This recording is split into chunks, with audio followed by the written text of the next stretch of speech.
Greetings gamers, and welcome to a quick guide on the Sucellus, or whatever the hell you guys want to call it, for one of the Desert Treasure 2 bosses. And so the gear requirements, really, I'm not going to go into too much detail because I know for a fact I might be wrong on certain things. So the objective for this video is mostly just to give you an overview on how to do the method. So I'm siphoning it, and I'm using Dragon Claws. I tried BGSing it, and honestly, it didn't really feel that much better. So I picked Dragon Claws instead. And you can also use a Fang on Slash. It's quite good as well. So the one thing to note too, as soon as you enter the boss room, it's a static puzzle in terms of the sepulcher portion. So you know exactly where to go and where to step, and if you have to stall or not. So it's definitely worth maybe taking the time to learn that and trying to be somewhat tick perfect. So here you always have to stall, because you see here that first dude attacks pretty fast. I never tried if I tick perfect entry. I don't think you still make it. Here as well, you want to stall a little bit for this one. So then I can full send it, go all the way.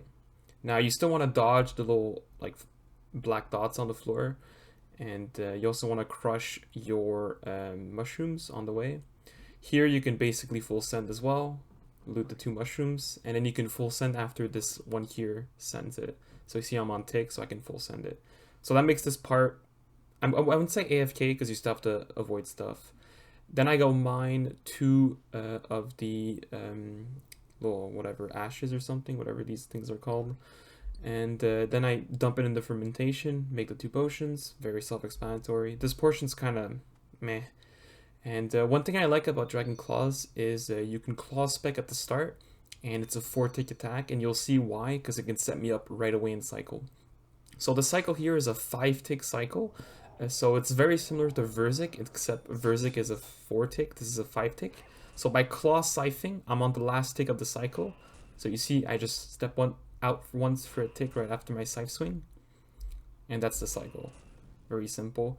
You basically have to be in melee range for 1 tick, which is 2 ticks prior to the stomp attack.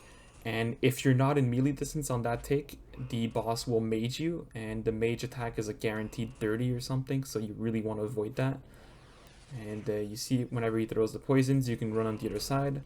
Now you can stay in melee distance if you're tick perfect and you make it back in time and you cause a stomp, which is really nice.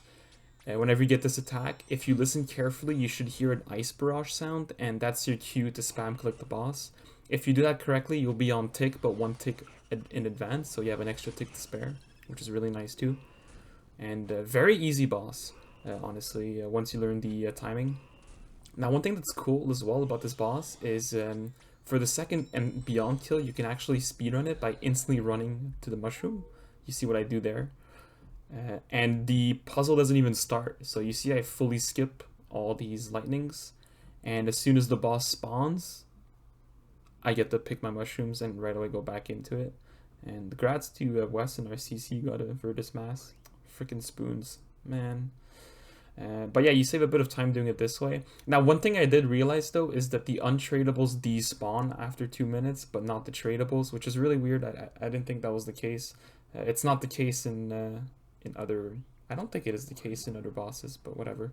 I think that might be an issue there. So yeah, very self-explanatory. We'll just watch the next kill, may as well. I'll commentate it.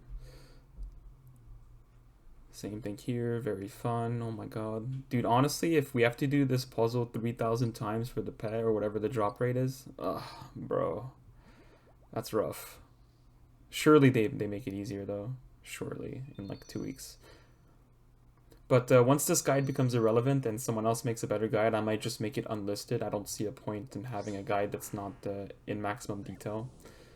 So same thing here, send 1 claw, 1 scythe, and then right away you're on tick.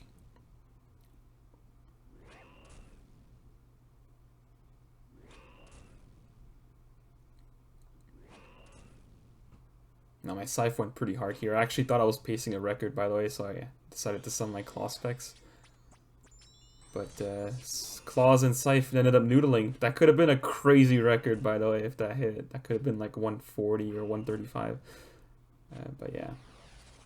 So I got the poison splat, run to the other side. Calls the spec.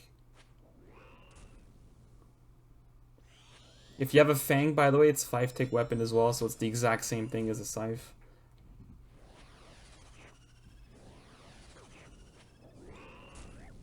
See there, I had to step on the side there because otherwise I would have tanked a hit. And yeah, that's pretty much it. You see my clue despawned. Freaking sad, dude. Rip that hard clue. That could have been 3rd age, man. That could have been 3rd age.